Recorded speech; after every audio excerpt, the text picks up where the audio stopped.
and starring Glenn Powell. This movie reimagines the classic dystopian story for a new generation, and trust me, there's a lot to talk about. So grab some snacks, hit that like button, and let's get right into it. Setup. You know we gotta set it up on this channel. This version of The Running Man takes us into the near future America on the edge of collapse, a place where a massive media corporation controls pretty much everything, and entertainment is used to distract people from how bad things have gotten. Glenn Powell plays Ben Richards, an everyday guy struggling to take care of his family after being blacklisted from work. When he pushed to his breaking point, he ends up forced into the ultimate televised nightmare, a deadly game show where he must survive while the entire world watches. It's brutal, flashy, and terrifyingly believable. Let's break it down. Ben enters The Running Man, a show where contestants, known as runners, must survive for a set period of time while being hunted by professional killers and even everyday citizens. If Ben survives, he wins enough money to change his family's life forever. If he loses, well, you can guess how that ends. Along the way, he uncovers dark secrets behind the network that runs the show, the corruption behind the scenes, and the real reason he was chosen. This remake leans harder into emotion, world building, and Ben's desperation to protect his family. What works? Glenn Powell's performance. Powell brings a grounded, vulnerable energy to Ben Richards. He's not an unstoppable action hero. He's a regular man caught in a nightmare. That emotional core makes the danger feel more real and makes you root for him even harder. Edgar Wright's visual flair, fast editing, bold color palettes, stylized action, sharp pacing, all the things you'd expect from Edgar Wright shows up here. Action scenes feel rhythmic and exciting without being messy. Updated themes. This movie feels very now. The story dives into media addiction, corporate control, economic inequality, and the way entertainment can be used to manipulate the public. It's dark, but also eerily relatable. Strong world building. The future setting isn't just window dressing. You can feel the desperation of this society. Everything feels lived in and purposeful. What doesn't work? Uneven tone. The film tries to balance satire, drama, and fast-paced action all at once. Sometimes it works beautifully, and sometimes the tone shifts so quickly it's jarring. You get a little lost. Going back and forth. A long run time. This is my biggest beef with this movie. It is way too long, entirely too long, and I think that's why a lot of people are saying it's bad. I wouldn't say it's awful, like the worst movie I ever seen. Me, myself, personally, I'm comparing it to the original, so yeah, it's a major upgrade to the original film. But man, this was long. It was really long. I think 2 hours. Yeah, it's at over 2 hours. The movie slows down and stretches, especially in the final act. Some scenes feel like they could have been trimmed without losing impact, and I think that would have made it a lot better if they would have trimmed this down to like an hour and 30 maybe.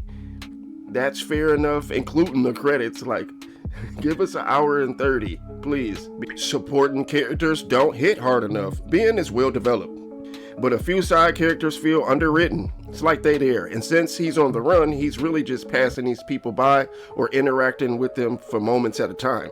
It's nobody that has, long standing power.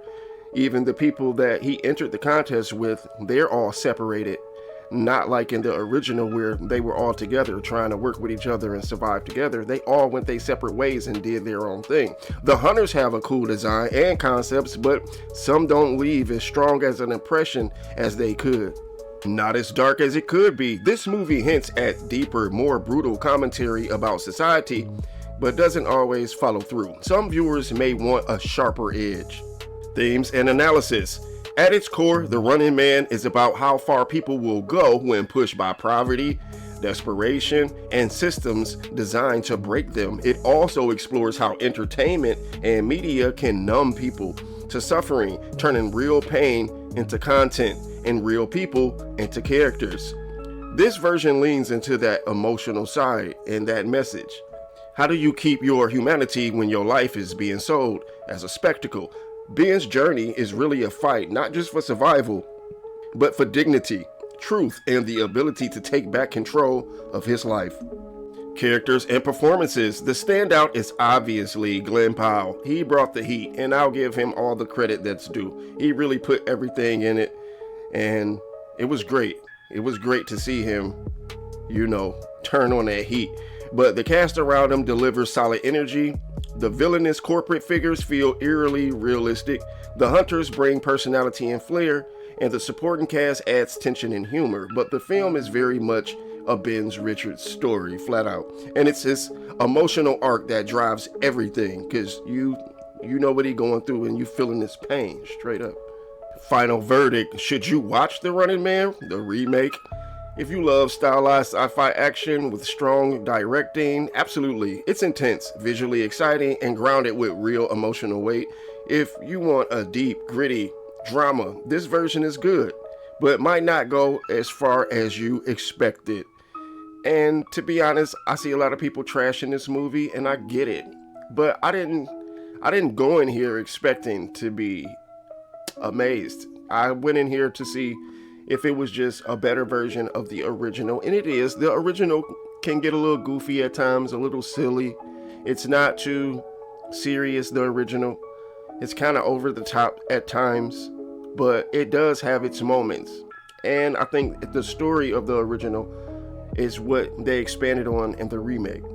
Yeah, I only went in here looking forward to see how better than it was than the original, because sometimes the original stays king. And in this case, I'll give it to the remake of The Running Man. However, it is not something that I would classify as being just this top blockbuster for this time period.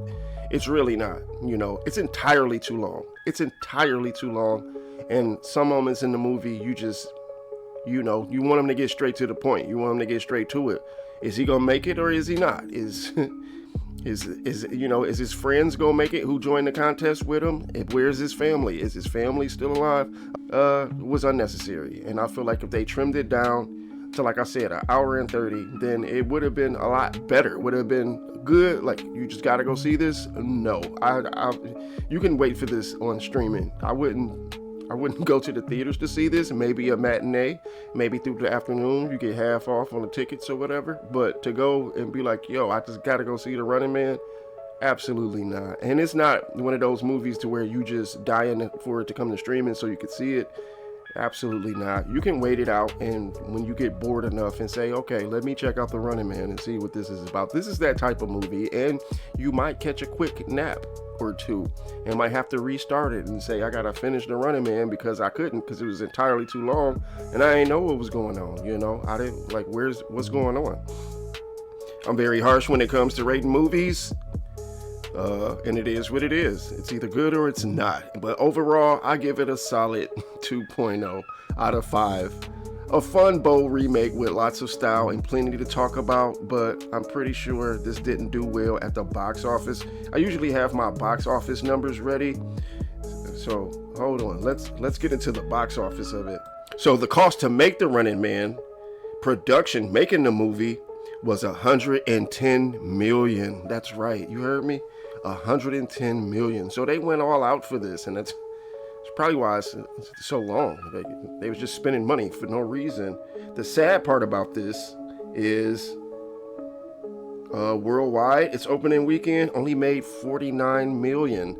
So by box office standards, this is a complete bomb. This is no good, and they probably won't touch The Running Man for another 20 years because it's just a wrap for this type of story, and nobody cares. Nobody cares. So it's an L. It's an L at the box office. It's a big L. All right, folks, and that wraps up my movie review for The Running Man 2025. Let me know down in the comments, would you survive The Running Man? Would you participate? Would you think about participating? And how long do you think you could survive? Would you go and make it? Or do you think they're going to get you up out the game way before it starts? How long? How many days? How many hours? Don't forget to like, subscribe, and hit that notification bell so you don't miss my next review. Thanks for watching, and I'll see you in the next one. Cut. And that's a wrap. Until next time, movie maniacs, you know the vibes. See you at showtime.